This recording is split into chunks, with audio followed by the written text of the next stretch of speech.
अस्सलाम वालेकुम। तो आज चैप्टर 4 के बारे में बताने वाला हूँ, जो कि पर्सनैलिटी एंड वैल्यू के बारे में। तो शुरू करता हूँ, इसमें क्या क्या सबक हम लोग पढ़ेंगे। तो सबसे पहले लर्निंग ऑब्जेक्टिव जान लेते हैं। इसमें आता है describe personality, how it is major and the factor that shape it. और दूसरी describe the strength and weakness. उसके बाद describe CSE, self monitoring and proactive personality. उसके बाद describe how personality affect job search unemployed, और explain how situation affect whether personality predict behaviour. उसके बाद आप लोग देख सकते हो। तो हम नेक्स्ट और इसमें जाते हैं। तो पर्सनैलिटी क्या है, तो इसका डिफिनेशन देता है गॉर्डन एल्बर्ट 1937 में। The dynamic organisation within the individual of those psychophysical system that determine his unique adjustment to his improvement।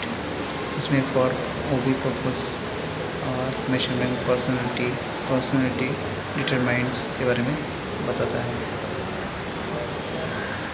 तो सबसे पहले for OB purpose, sum total of way in which an individual react to an interest with other, described by measurable traits।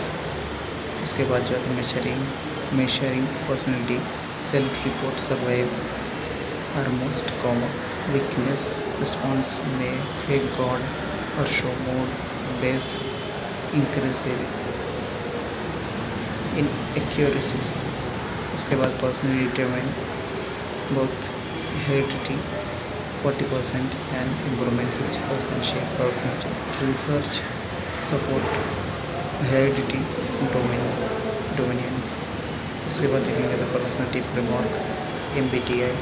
इसमें E versus I में extroverted introverted, N versus S versus N sensing intuitive, और उसके बाद D versus F thinking and feeling, J versus P judging receiving. उसके बाद the big 5 personality model OCEAN। तो उसमें O openness, C consciousness, इसे एक्सट्रोवर्शंस, इसे एग्रीवेलनेस, ऐसे इमोशनल स्टेबिलिटी। ये सब हम इसमें देख सकते हैं। उसके बाद how do big 5 trait predict behaviour. उस पर कुछ दिए हैं ट्रेड कॉन्सेंसनेस, इसका relevant greater offer drive discipline planning work outcome highest performance leadership longevity. इसको emotional stability, less negative thinking, fewer negative emotions, higher job life satisfaction, lower stress। उसके बाद देख सकते हैं पर्सनैलिटी जॉब सर्च अनएम्प्लॉयड। उसमें consciousness आता है first. उसके बाद एक्सट्रोवर्शन, पॉजिटिव अफेक्टिविटी, नेगेटिव अफेक्टिविटी एंड हॉस्टिलिटी। उसके बाद personality and situation strength theory. The way personality translate into behaviour depends on the stage of the situation. इसमें स्ट्रेंथ सिचुएशन से नॉर्मल डायरेक्ट बिहेवियर। उसके बाद पर्सनैलिटी प्रेडिक्ट लेस। उसके बाद वीक सिचुएशन अगर हो तो anything goes, personality predict more. Four element of situation strength clarity, consistency, constant and last consequences. उसके बाद trait activity theory, some situation event और intervention attract more than others, commission based पे creative job। उसके बाद देखेंगे तो value definition importance, value system, value का definition जो basic conviction that a specific mode of conduct or end state of existence is personally or socially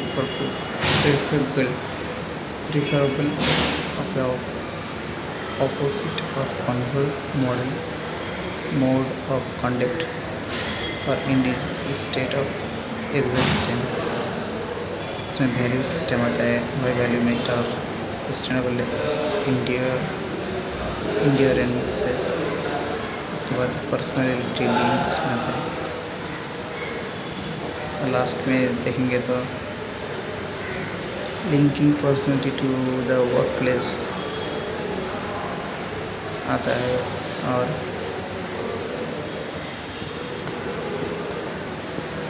तो इसमें कुछ अच्छी चीज़ आता है, realistic, investigative, social,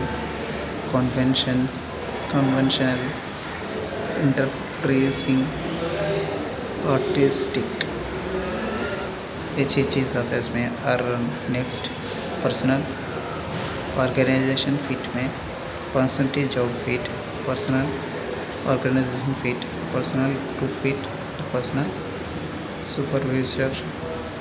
supervisor fit, इसमें ये सब आता है।